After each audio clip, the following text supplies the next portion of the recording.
Pessoal, continuando nosso conteúdo aí, a gente vai começar a falar sobre o conceito de volume, né?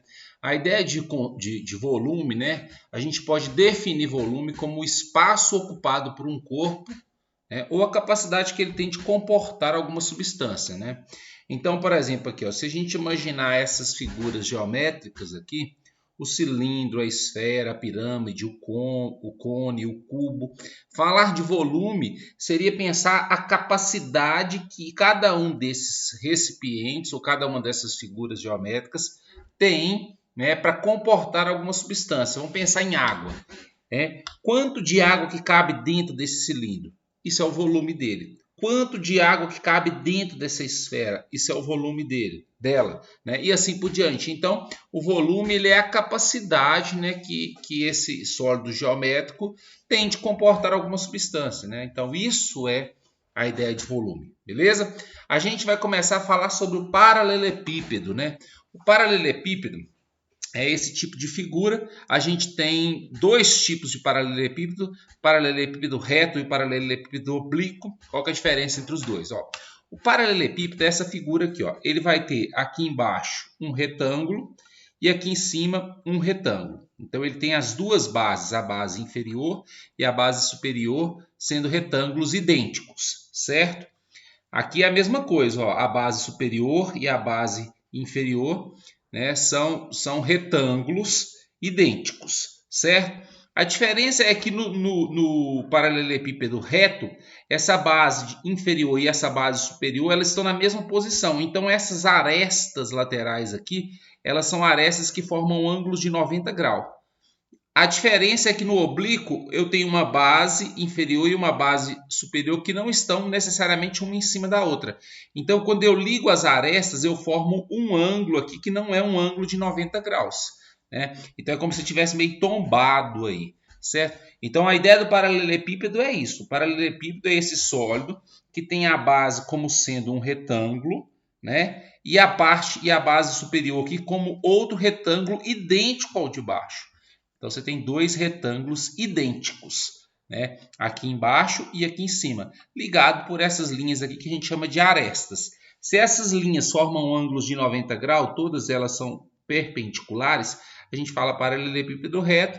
Caso contrário, a gente tem o que a gente chama de paralelepípedo oblíquo, né? Então, o retangular ele está associado à base. Ó. Então, o paralelepípedo retangular é que ele tem a base tanto inferior quanto superior, num formato, né, de um retângulo.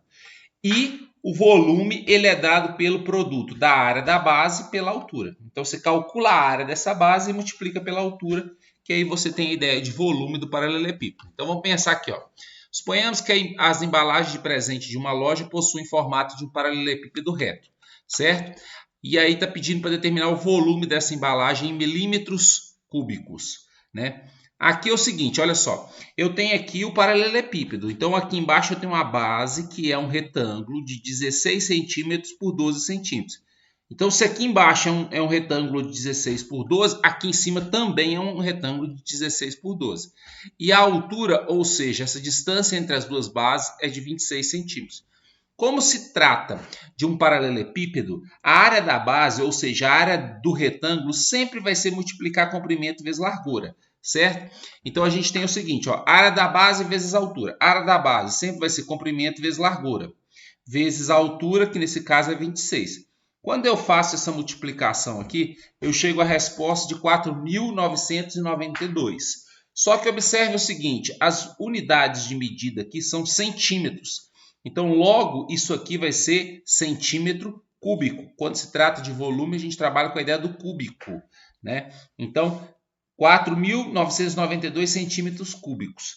E o exercício pediu que a resposta seja em milímetros cúbicos. Porque aqui no primeiro exemplo eu já coloquei essa diferença aqui, ó, entre o que a gente encontra e o que o exercício pede. Porque a gente precisa saber trabalhar a unidade de medida para poder trabalhar com a ideia de volume. Então eu vou fazer um resumo aqui de algo que eu acredito que vocês já saibam, né? Mas eu vou apresentar um pouco sobre a questão da unidade de medida. Vamos lá. Então a gente tem essas unidades de medida aqui, ó.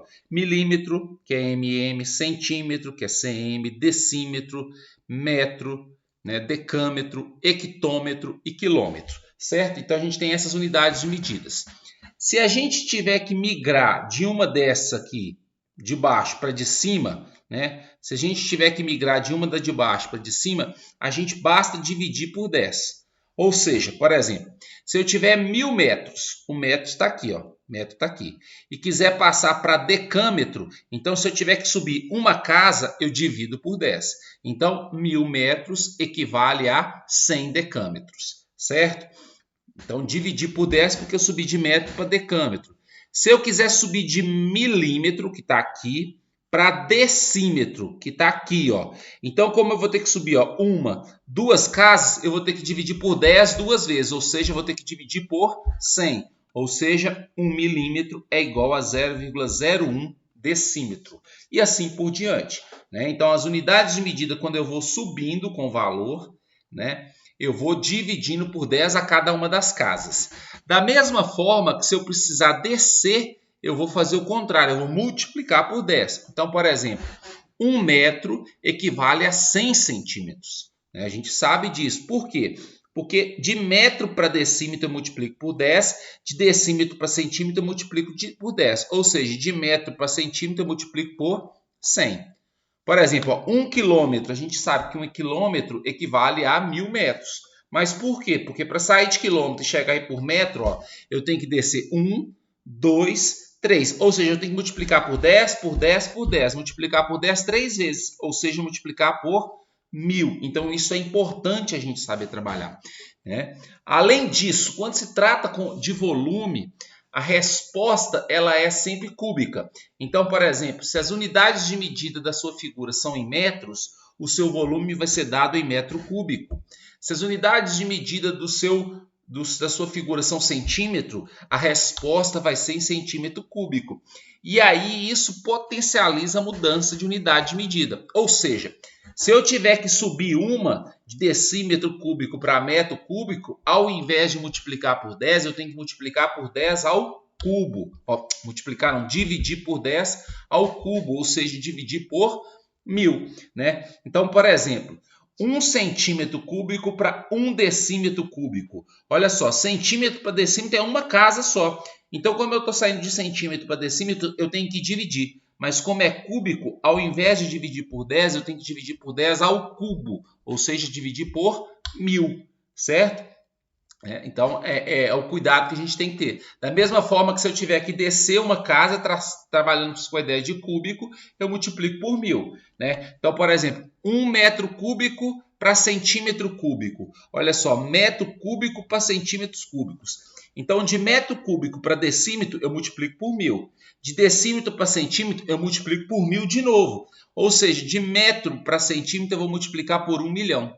Então, 1 metro cúbico é igual a 1 milhão de centímetros cúbicos. Né? Então, a gente tem que tomar cuidado com essa unidade de medida. Então voltando para o nosso exemplo aí, ó, a gente encontrou que a resposta é 4.992 centímetros cúbicos. E para dar a resposta em decímetro cúbico, olha só. Então, ó, a gente está em centímetro, né? Melhor dizendo aqui, ó, deixa eu até voltar aqui, é o contrário, que a gente está em centímetro, agora sim. Ó, a gente está em centímetro e quer passar para decímetro, ou seja, então de centímetro cúbico para decímetro cúbico. Então a gente pode dividir por 1000, né? Dividindo aqui por 1000, 4.992 decímetro cúbico. Outra coisa que a gente pode fazer é o seguinte: se você não quiser fazer a mudança em quilômetro cúbico, hectômetro cúbico e por aí vai, antes de começar a fazer as contas, você observa o seguinte, ó, tá pedindo a resposta em decímetro, você está trabalhando em centímetro, então transforma o centímetro em decímetro, que aí você já resolve a situação. Ou faz a conta e transforma o centímetro cúbico em decímetro cúbico, beleza?